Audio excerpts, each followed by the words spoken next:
In Liberia, we brought the rate of Ebola transmission down so fast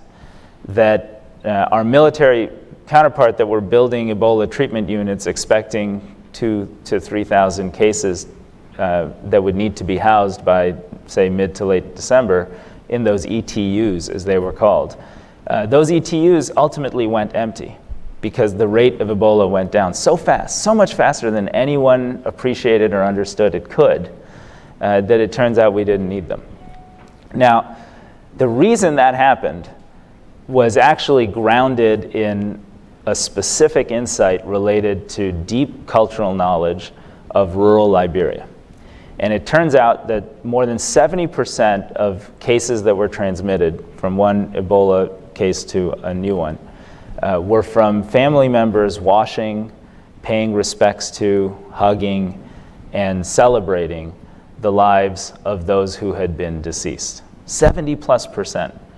So a group working with USAID called Global Communities, a group that had been living in these communities for decades and doing NGO work, and most importantly, understanding and respecting the local culture and customs, said, okay, while you guys go and do all this,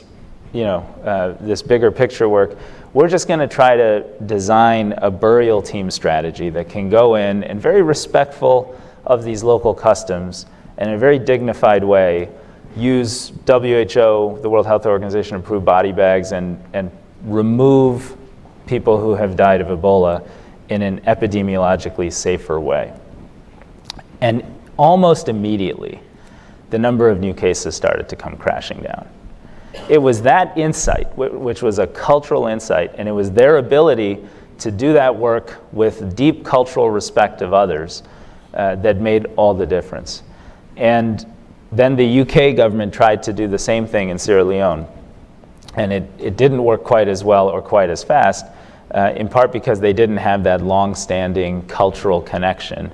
to the local communities. So from a USAID perspective, a developmental perspective, a perspective of how we project power and influence around the world, respect for culture, respect for diversity, and an understanding and a willingness to listen is absolutely essential